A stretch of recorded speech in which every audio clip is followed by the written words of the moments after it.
Morning all.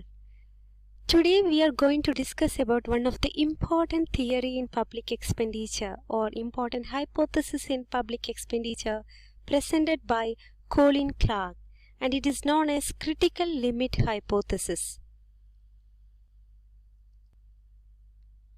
Colin Clark was a British Austrian economist and statistician who worked in UK and Australia.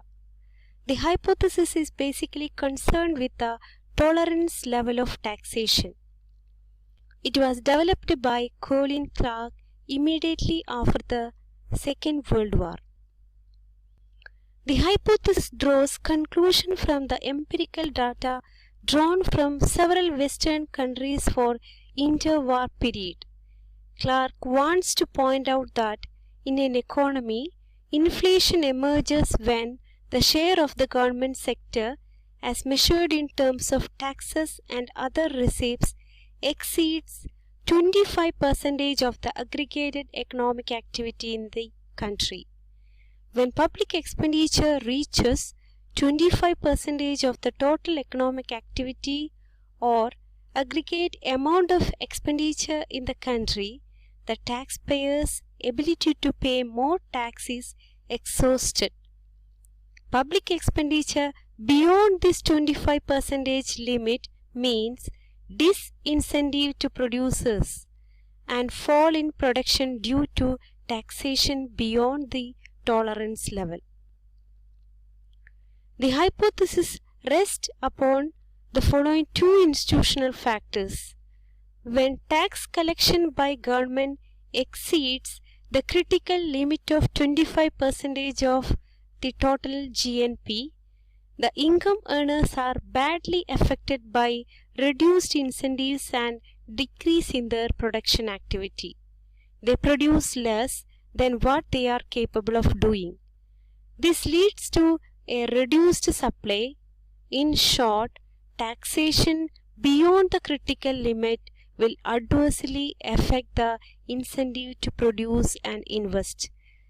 On the other hand, even if the budget remains balanced, increase in government expenditure would constitute rising demand.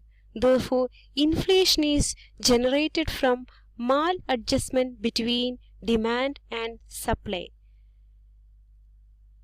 To summarize the overall hypothesis, we can conclude that the critical limit of 25% of the total public expenditure and the tolerance level of taxation of the people.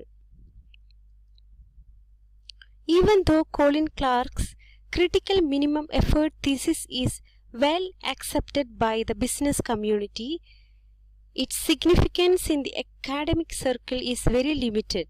Colin Clark gave undue emphasis on his critical limit of 25%. In the modern world, a number of countries are incurring public expenditure beyond their limit without facing worse situation of inflationary pressure. Impact of budgetary spending on generation of inflationary situation depend upon the manner and nature in which public expenditure is incurred. Inflation is a complex phenomenon influenced and characterized by a number of mutually exclusive and independent factors. Hence, we can only fairly conclude that in a market economy, increasing state activity may create inflationary pressure. Thank you.